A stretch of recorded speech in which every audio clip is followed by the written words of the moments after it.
Welcome back to the Geekcentric podcast, and welcome to our watch club for Star Wars: The Bad Batch. Specs are just part of it. Flying is also about feeling. When I close my eyes and picture myself up there, the instruments help guide you, but you plot your course. You're free.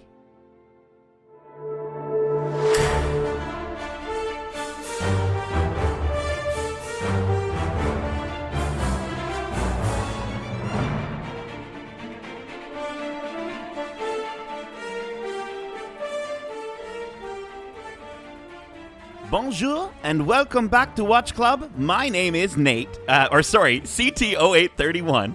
I got tripped up because of the French. But you can call me Hugs, and this is our Watch Club for Star Wars: The Bad Batch, Episode 11, titled Devil's Deal.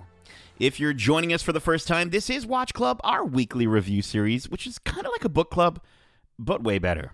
Keep in mind, we will be going into full spoilers for this series and Star Wars in general. So if you haven't watched this week's episode yet, be sure to do so, and then come right back in less than 12 parsecs. Now, before we all get arrested for treason, let me introduce you to our experimental crew of ragtag troopers. First up, he's taller than a Jawa, smaller than a Jabba, and just as entertaining as Jar Jar. He's CT1231, also known as Edit.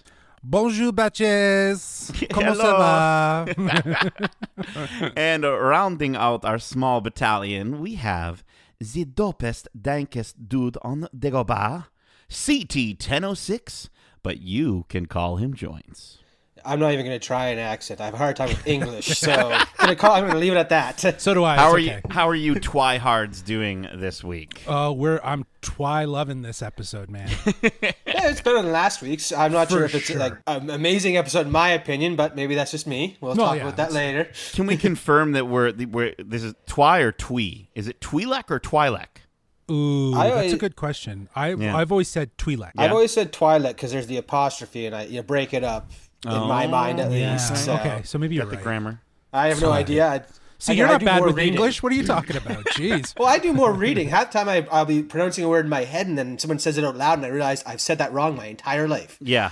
Or read that wrong, I guess. Or like, remember Hermione? I read Harry Potter, and Hermione was there. The only reason why I figured out her name was because they said Hermione, and it's like, oh, phonetically, I get it. Yeah. Well, listen, we got a phonetically refreshing, different episode this week, and I'm stoked to talk all about it with you two. But before we have Omega take us on a tour of a modified Omicron-class attack shuttle, let's fly with feeling and get your high-level thoughts on this episode. Edit, let's start with yourself. Well, as I already alluded to, I did enjoy this episode far more than last week's episode. Yeah. I think it was... It's the kind of Star Wars I like. It felt connected to the already existing story while telling a new story. I loved how, the Bad Batch weren't in this for a good amount of time, but when they did come in, it was actually in an impactful way. They are playing a part. I think this is a really nice way to tell the story in the galaxy while still incorporating some elements of the Bad Batch. I thought that they handled that really well. So I applaud them for that. Yeah, for sure. How about yourself, Joints? I don't know if I wanted to go back to Ryloth or anything like that. I feel like we've seen far too much of it recently, so maybe that's my problem with the episode. But it is better than last week's. It felt a bit repetitive. Again, we've seen the Resistance on Ryloth so many times. Yes, it was a bit of a different spin on it this time, but it didn't feel like anything new to me. But it was cool for them to tell a story without the Bad Batch being a main presence. I was a bit let down in terms of the lack of Crosshair, though. I felt like we'd be getting a lot more of his interaction, and just focusing more on not anyone from the Bad Batch kind of felt odd to me in this show. I think he was used pretty subtly, but I actually have... I don't want to skip all the way to my theory, but I've got a theory for later. I'm sure we can talk about that, too. We'll talk about that. Just because I didn't like the episode doesn't mean I don't have things to talk about. Yeah, that's no for worries. Sure. I think, that's not saying much, but the episode was definitely better than last week's. It was... This is how you do a spin-off episode for anyone listening who makes these things. This was what last week's episode should have been, and I guess they used last week's episode almost as like a primer to show like how the Empire is moving quickly from planet to planet to occupy and take them over. But this was a much better way to do it. And while it was a bit slower at times, and to your point, Darcy, again, more Ryloth, I thought that as much as this episode wasn't necessarily about the Bad Batch, I also think that subtly, and very subtly, this wasn't so much just about Ryloth. And I think this was definitely about some characters that we got to see come back that are fan favorites that we'll get into that we're so stoked for.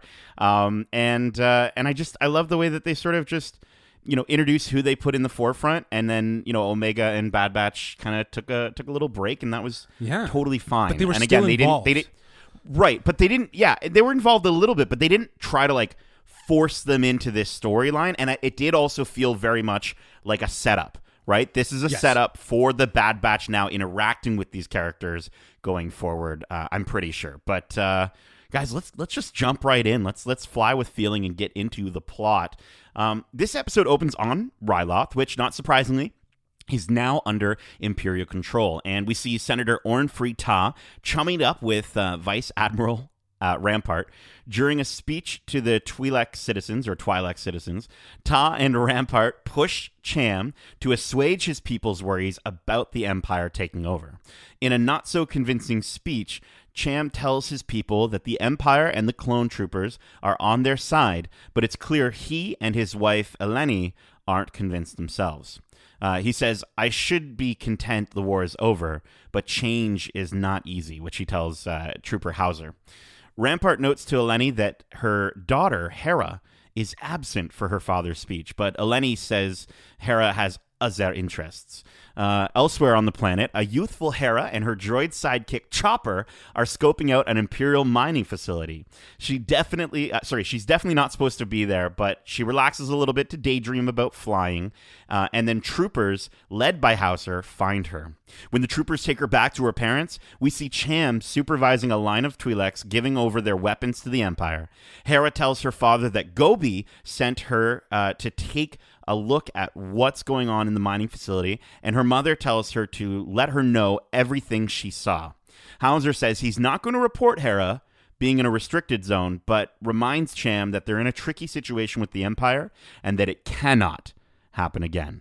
All right, guys, so what did you think of being back on Ryloth? I mean, we kind of already talked a little bit about that. Seeing the Syndulas again, and most importantly, seeing Chopper again. I loved seeing Chopper. Like, that was Right? the highlight for me. Like, so when she good. said Hera, I was like, oh, okay, cool. And then when they cut to, and then you see the droid head pop up, I was like, oh, yes. And I don't know. I feel like Chopper, is probably the best addition of the droids that we've seen.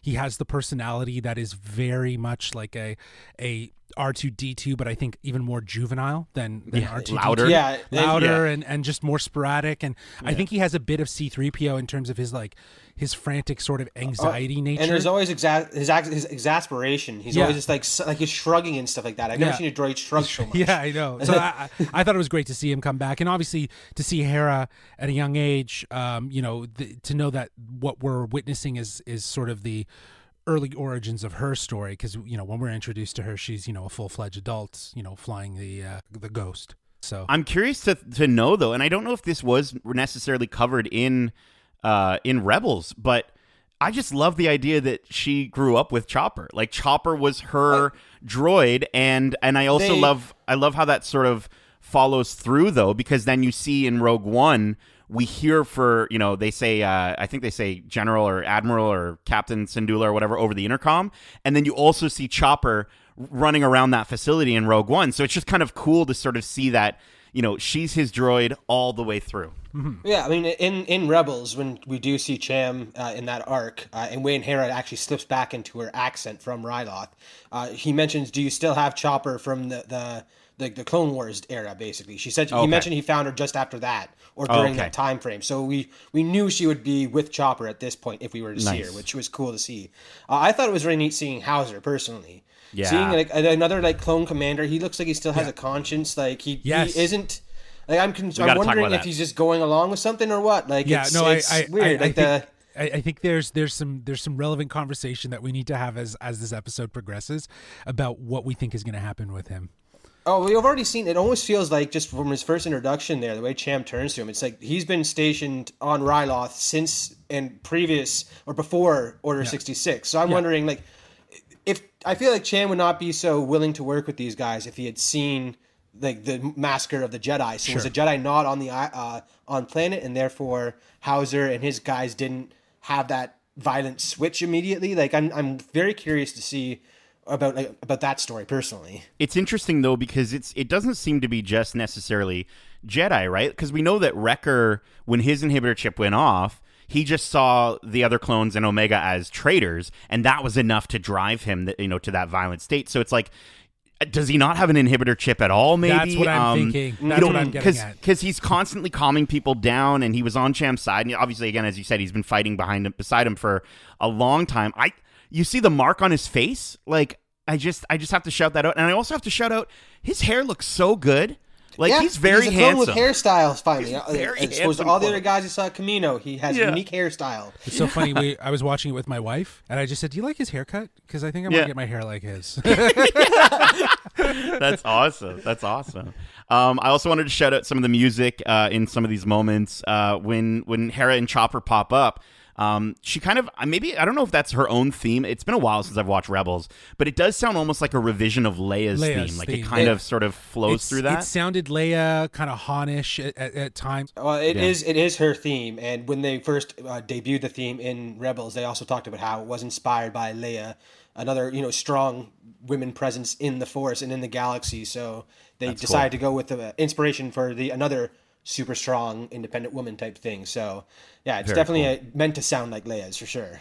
And it's just so cool to see her young. She's definitely a fan favorite. And with Kanan showing up in the first episode, I just wonder how many cool point of contacts the Bad Batch are actually going to have throughout the series. And like, are we going to get, a really young Sabine? Like, are we getting toddler Sabine running around? Or could we get a Zeb Aurelios? Imagine Zeb and Wrecker in the same scene together. Come on, like wreck and shop together. And I want to shout out. A couple more things with Hauser. You did notice, like I don't know, man. I feel like Rampart is going to notice Hauser and notice how he's acting and use him as even more of a reason to initiate Project Warmantle, to push Project Warmantle, to show that there are flaws in the system. Yeah, being like, this isn't working. So and I think the internet, it's funny because I obviously looked up some people's thoughts on this episode as well, and a lot of people are like in love with Hauser, and it's so funny how these characters can be on the screen for like 2 minutes and everyone's like, he's amazing. Again, he was my big takeaway from the episode. Yeah, for sure. His interactions and stuff like that was very unlike any other clone we've seen since the beginning of the series. Yeah, I think that's going to be the reveal though for him later in this episode when we see some of his interactions. 100%. I don't think he has an inhibitor chip or it's defective. It's just his interaction with Hera, like when he apprehends her there, is just like, look, I'll let you off with a warning this time type thing. Absolutely. It's very, very Captain Rex to Ahsoka type thing. Like, I don't know, it's very like fatherly, first generation clone. I don't know, it's really cool to see. I really enjoyed his presence in this episode. Again, that was my big takeaway from the episode. Later, Hera decides to go on a supply run with Gobi off-planet, where they meet up with the Bad Batch to purchase a case of firearms and explosives. While Gobi and the Bad Batch chat, Hera goes to talk to Omega, who gives her a tour of the Marauder. Hera tells Omega her dreams of flying and living on a starship, explaining that flying isn't just about specs, it's about feeling. Omega says Tech won't let her train with the ship until she can recite all of its technical specifications from memory. The two clearly make an impression on one another, with Omega saying as she says her goodbye, she's kind of strange. I like her. Did you know that flying is about feeling or something? A feeling or something? So cute. It was just like one of those dumb, like cheesy, cute moments. So what did you think of this interaction between these two two young, very important rebels? I thought it was cool, the fact that, the feeling line Hera threw out there reminded me a lot of Finn's feeling line later on. It's like, how do you know what ship you're looking for? It's like, it's just a feeling. Yeah. So it's kind of like alludes to the Force sensitivity without being a Jedi. Like, good pilots also are, like, Jedis are also great pilots because of their intuition and the feeling that they have when flying. So it was very cool to, harken back to that connection. Yeah, no, that's a great call out, Darcy. I totally agree with that. I feel like they really established how there was just something special about Hera and her desire to want to be a pilot. And the episode really does hit that home with just how her belief and her sort of mantra, if you will, around flying and whatnot. This is the part that I really enjoyed of the episode.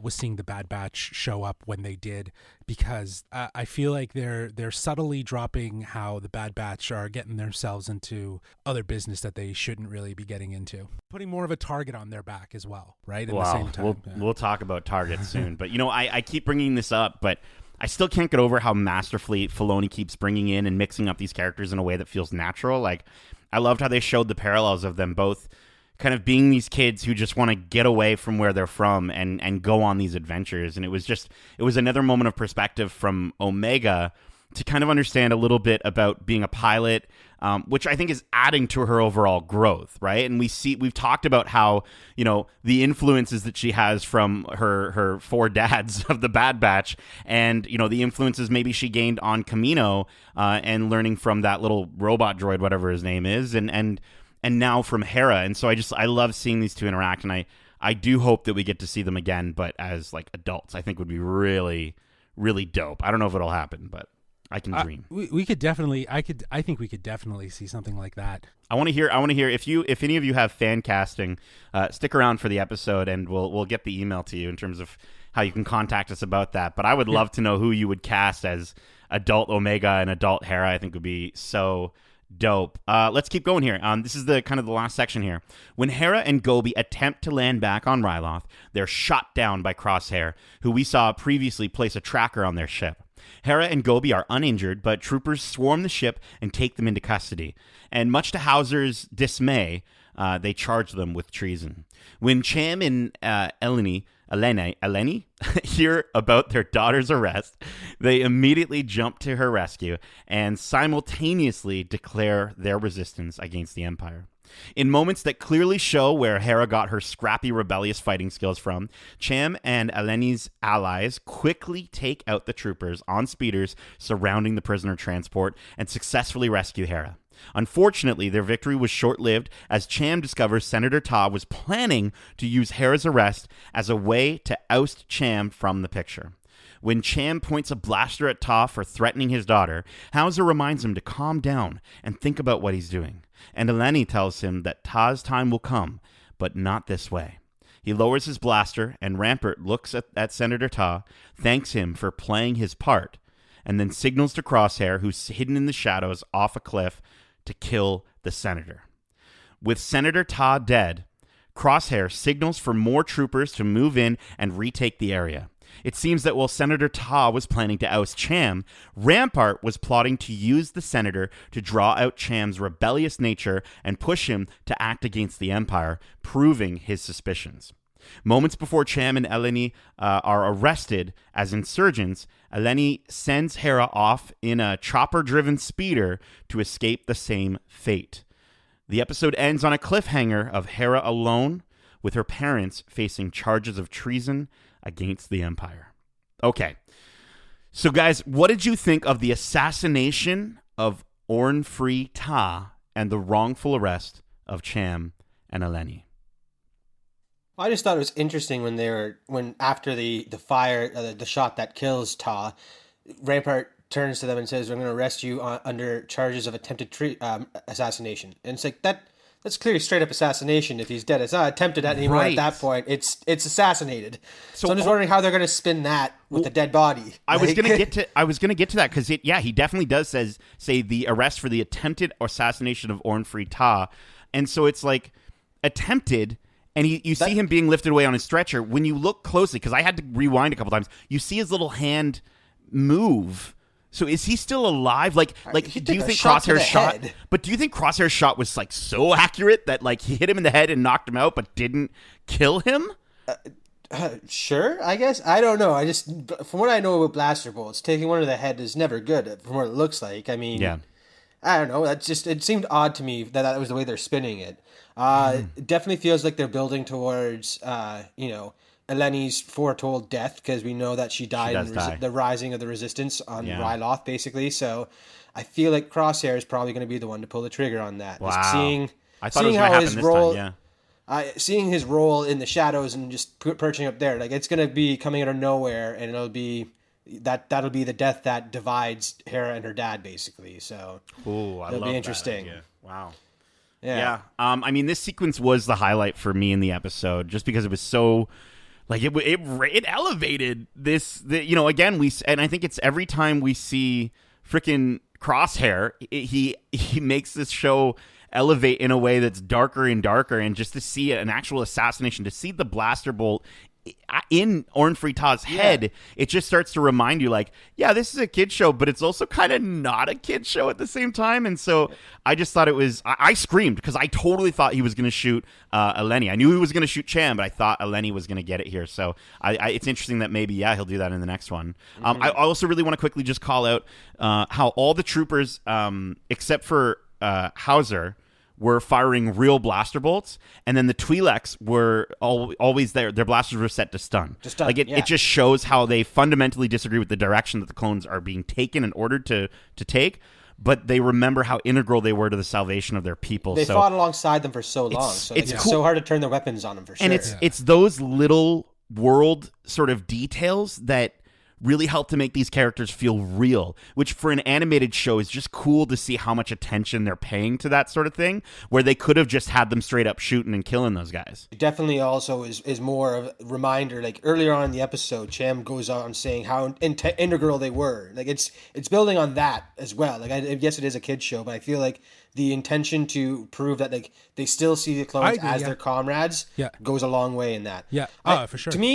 To me, the tank, chase and taking down went on a bit long. I know it wasn't that long. It's just, again, being on Ryloth, we've seen their fighting tactics before, where they used small pack tactics and advantageous positions to take over a more overwhelming, force. So that's where it kind of felt stale to me, I guess. It was like that whole chase scene and taking it down. It was just like, but it was clearly a trap. I've seen this before. It was clearly a trap, yeah, it was going a bit too easy. So that's why I was just like, this is too easy, and it's like to know it's not going to be that easy. It was just like, this is just going it's too long. I don't know. It took me out of it. As soon as the tank started taking off and you could see the sort of the clone escort that it had, I was like, man, this is a trap.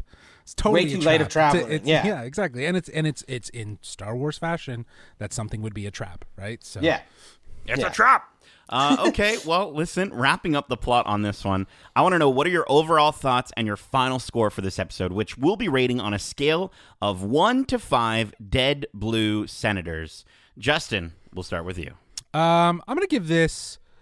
I gave last week's episode a rotten score of 2 out of 5. Yeah, because it was bad. And this one definitely had leaps and bounds, and I really enjoyed it. And I'm hooked. I can't wait to see episode 2.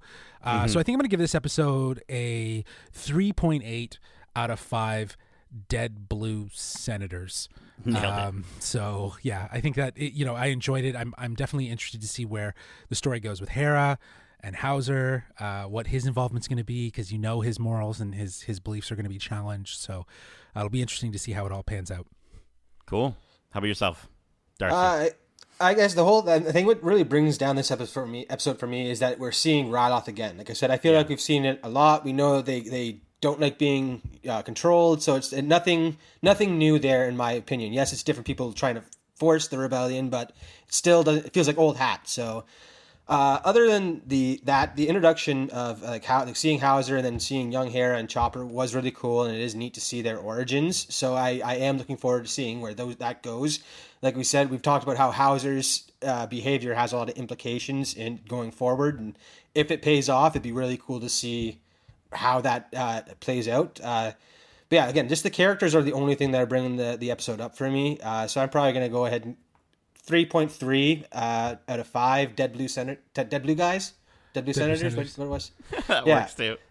Yeah, the fat guy who got shot. There we go. It wasn't stellar, but it was definitely better than last week. So I can't go as low as that. There we go. Listen, I loved getting to see Hera and Chopper again, and seeing her parents back in action. I don't know. I thought that was cool. Like, I guess I haven't watched Rebels and even Clone Wars in such a long time that I was like, I kind of miss it. I kind of miss seeing these beautiful French aliens. So I also really enjoyed this new Trooper Hauser. It was just interesting to see how his relationship was with Cham, and to see where that might go. I think the Twi'leks have come a long way from when we first saw them in Clone Wars, and it's just really interesting to see them now fighting against the same troopers that saved them. With the Bad Batch taking a back seat this time around, I think it really helped to elevate other characters like the Syndulas or even Vice Admiral Rampart. I thought actually was elevated a lot more with this episode, or at least a lot more front and center.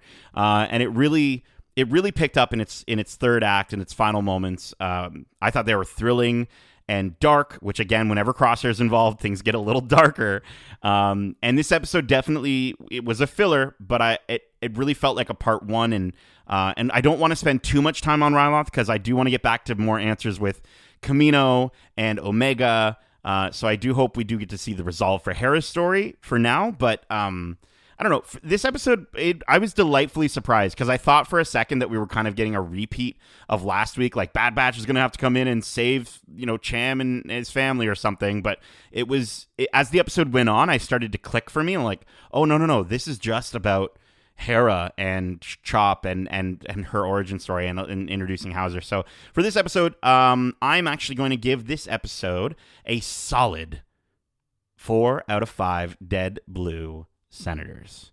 So at the end of most of our watch clubs, we like to speculate on what we think is going to happen next. And with this episode ending on a cliffhanger, I need to know from you batches what's going to happen next. Joints, what do you got for me, bud? Well, like I already said, I feel like they're building up to Crosshair's like assassination or killing of Eleni. I feel like that those two are going to definitely have an interaction that will set off the resistance in Cham again, as well as making Hera want to leave the planet to get away from where that all happened. I mean, other than that, I really hope we get to see Hauser and because he still has a conscience clearly, and I want to see how that pans out in the grander scheme of things. Like you said, how Rampart might use him as the scapegoat, being like, this is the problem with the clones. They're too human sometimes, whereas if we get conscripts, they want to fight type thing. It'll be interesting to see how that pans out, in my opinion. So hopefully we see him and Cham. I'm hoping we don't get a reverse Captain Rex and Ahsoka where he tries to fight off but can't, and then ends up, being the one to kill Eleni. That'd be a much darker route to go if they make Hauser pull the trigger on that. So. Yeah, that could definitely be. That was one outcome I was thinking as well. Mm-hmm. But I do feel like we're gonna see Hauser die, but I think it might be under the intentions of trying to do something good, right? Mm-hmm. Like I feel like to the point of either Rampart's gonna take him out and remove him. Because he's an issue, if you will. I think that's going to be it. But I do think that the way they were alluding to like his behavior and the way he was talking and the sort of thinking about things and asking questions, like his inhibitor chip is not working. And I think that's what this is kind of opening as well, is like maybe there are some other clones out there that have defective inhibitor chips and are questioning what is right and what is wrong.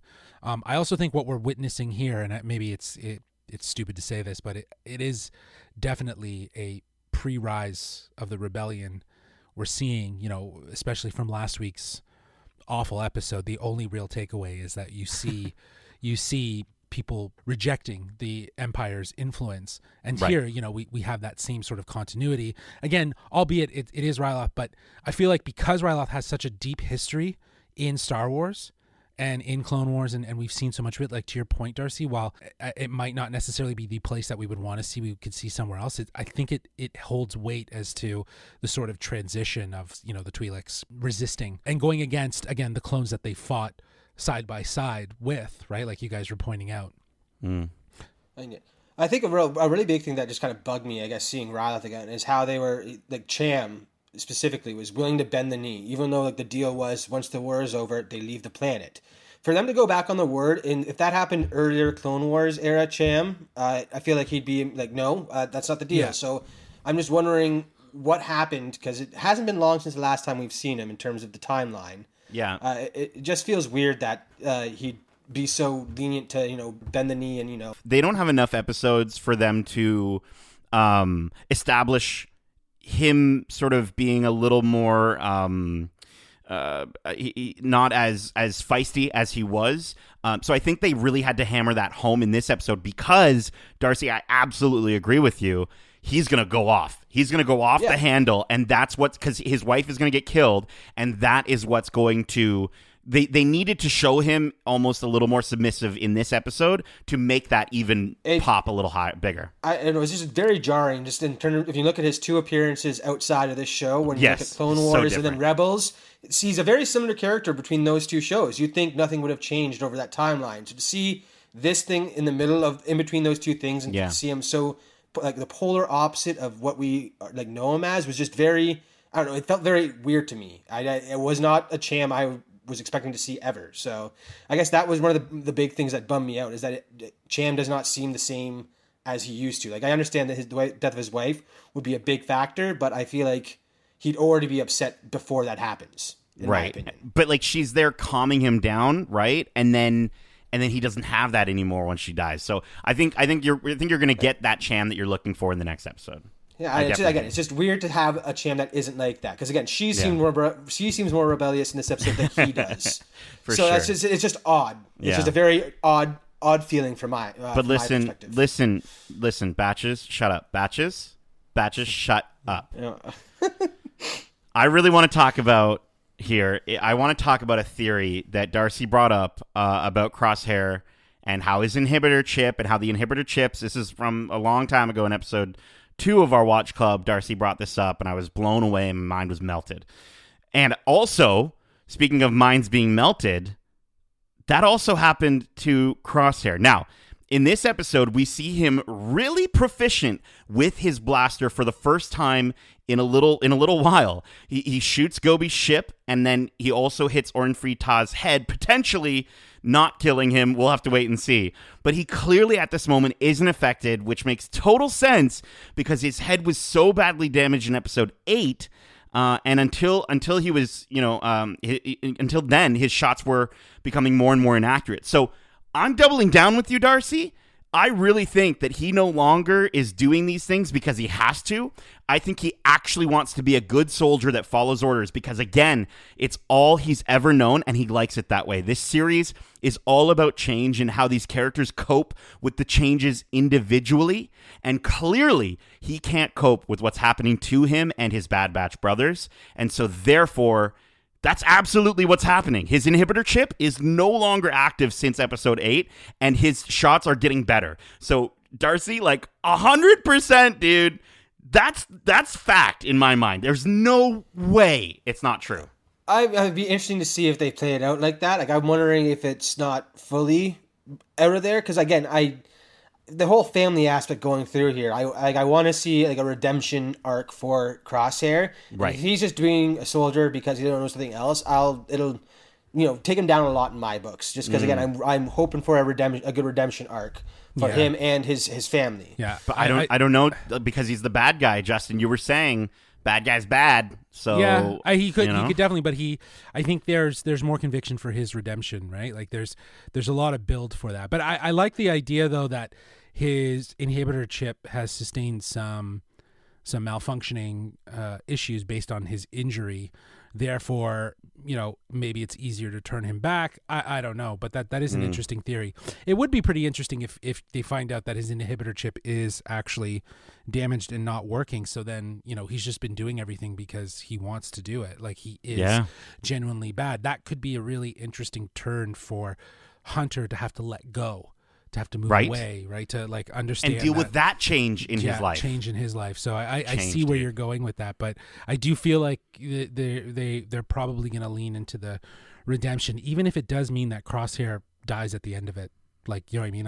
I'm also wondering if that's kind of it. Like they get the redemption and then they lose him. And how cool would it be? How cool would it be if they do the redemption, but it's only in Hunter's eyes? There's this scene where everyone's not there. It's just Hunter and it's just Crosshair. He sees the redemption, but nobody else sees it. So it just lives within him. Crosshair dies as the bad guy, but Hunter knows that he actually. Oh, Can we write the That'd show? That'd be very poetic, and it'd be very Star Wars to have Yeah. the wider truth be the misinformation out there, whereas the smaller collective knows what the actual truth is. Very Darth Be very Vader. interesting, very much so. Yeah.